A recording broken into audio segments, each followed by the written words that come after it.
Hi there, it's Shane, and in today's video I'm going to show you how to make a budget in Excel.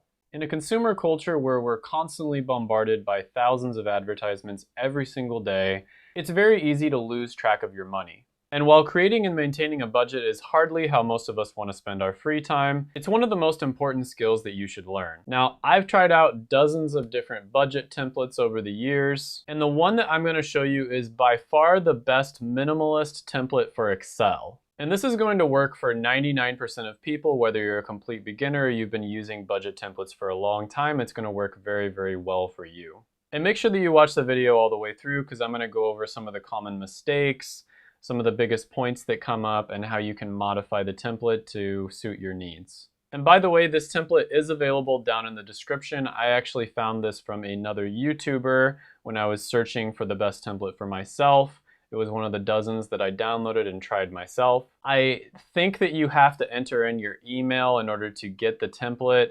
I just used a burner email. So if you want to click that link down in the description and follow along as I go through this, you can. Or if you just want to follow along just to get an overview and then click the link later on and then go through and watch the video, that would be a good idea as well. So without further ado, let's get started. I'm going to head into the computer. Hi guys, in the computer now. And as you can see, this is the budget template. So over on the left side is where all the numbers are going to be. This is where you're going to input everything. On the very top left, you're going to have income, and then expenses are going to be below that. On the right side, you'll notice that there are several different types of graphs. This is a pie chart, and it goes over all of your different expenses. And then down here, you're going to have monthly budgets and yearly budgets. So you can really get a good idea and see everything from a bird's eye view. So this part of the bar chart is going to be your budgeted income. These are going to be your expenses. And then this is going to be the difference. So this could basically be seen as how much money you can save or your discretionary income, depending on what your goals are. And this is actually my favorite part of this particular template because you really get to see a good visual representation of everything. Now, heading back over to the left here, you see that this is the income. And this cell is going to be a little bit different when you download the template. It's just going to say income right here, but you can change it to whatever you want. So let's say that your name is Bob, it would be this, or if your name is Shane, you can change it to that.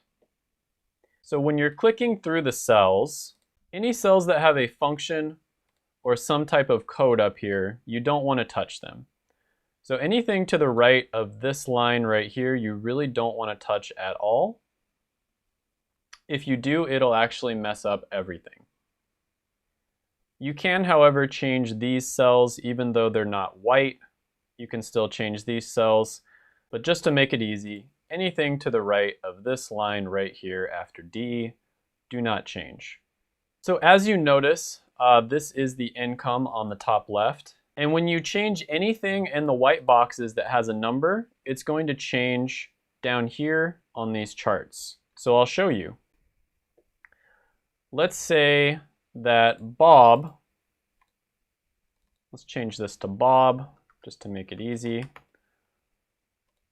Bob's salary every month is $4,235 from his job. But let's say Bob picks up a side hustle. So Bob's side hustle.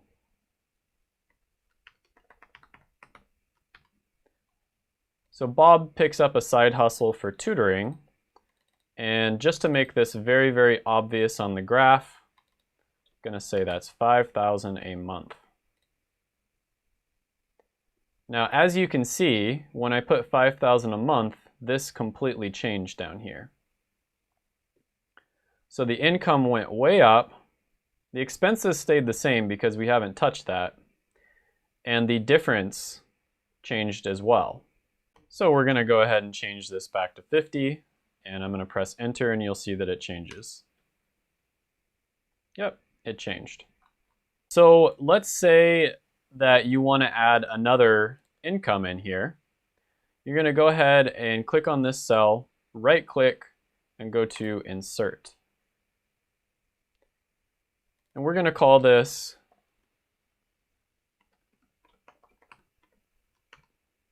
We're going to call this Becky's side hustle, which is consulting. Now, as you notice here, there's a little bit of a drop-down menu. You can click that. You can either choose yearly, monthly, weekly, or daily. Usually it's going to make sense to go with monthly, but if this is, let's say, a yearly income, you're only paid once a year, you'd pick yearly.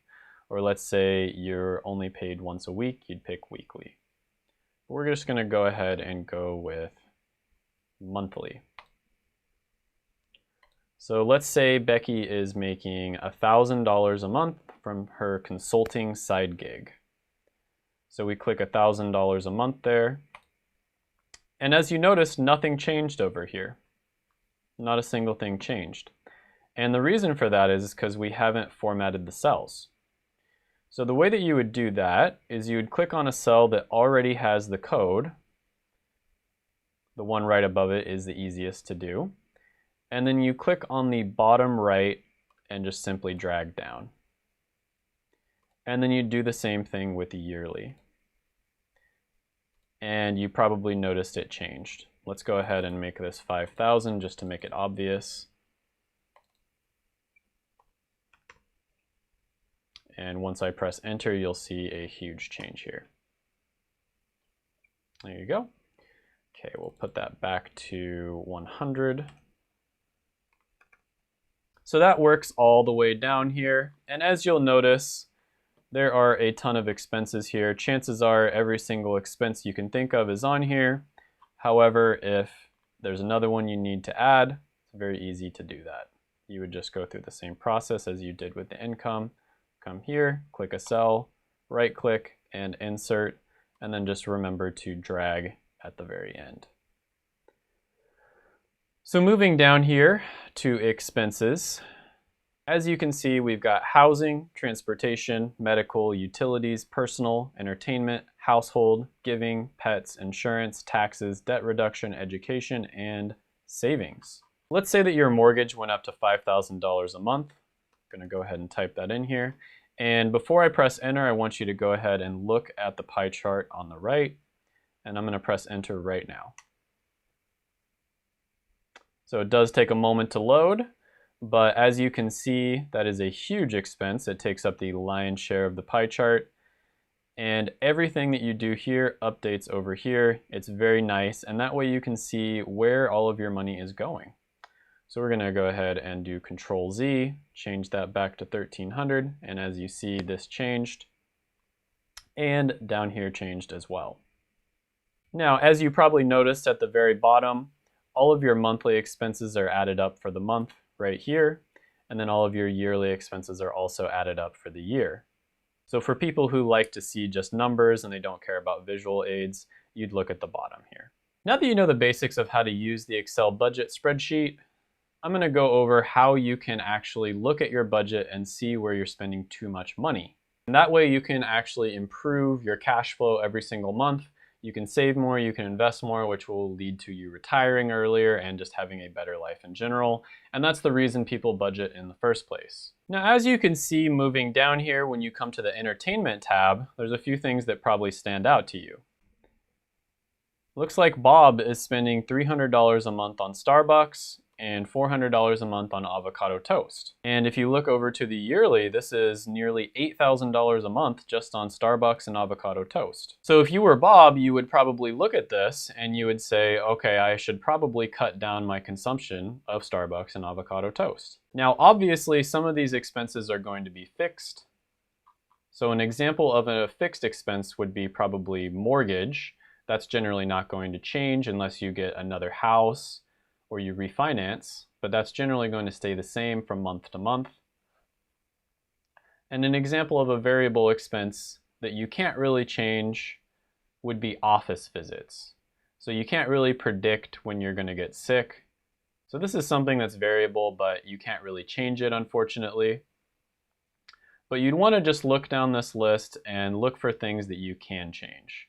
So let's say you were spending a lot of money on Starbucks, avocado toast. Obviously, those are things that you can change. So you could maybe cut that down to $50 a month and maybe $25 a month. And then that's going to make a huge difference in your yearly spend and you'll see that that is reflected up here in the graphs. Now that's a very obvious example, but some other examples that you could find would be groceries, car payments, entertainment, spending money on Amazon, buying things you don't need from stores, etc., etc., etc. Now you might have noticed a different tab down here at the bottom. So if you want to get just a little more detailed with your budget, this is a really good overview. But if you want to look at it from month to month, what you can do is you can just simply highlight everything here. You can highlight everything here and you can either go Control C, Command C on Mac, or you can right click and go copy. And then you can go down here, and that's basically what I did. I created February, but let's do a different one. Then you'd go right over here and you'd go paste. And as you can see, everything is pasted in here. And then you double click and you name it March. So if you wanted to get a little bit more detailed, you can do this month to month. And then you can see from month to month how your expenses are changing. You don't have to do this, but it is very useful if you want to improve. So when I was first starting on my budgeting, I did do the month to month. Once I got good enough at it and I had a really good handle on what I was spending my money on, I basically went back to just doing one single month and I stopped doing the month-to-month budgeting. All right, this was a very, very basic overview of a super, super easy Excel budget that you can easily use. It's very easy to learn. It's great for people who are visual. Now, these videos are very difficult to make. They take a long time and I work hard on them. So if this helped you at all, I would really appreciate it if you hit the like button, subscribe button, ring the little notification bell, and then comment down below. This was kind of a quick overview, but if you want me to make a longer video where I get into some of the specifics of what you can do in order to customize the budget for yourself, let me know and I will go ahead and do that. I can also go over my own expenses if you'd like. But other than that, I hope you have a fantastic day and bye for now.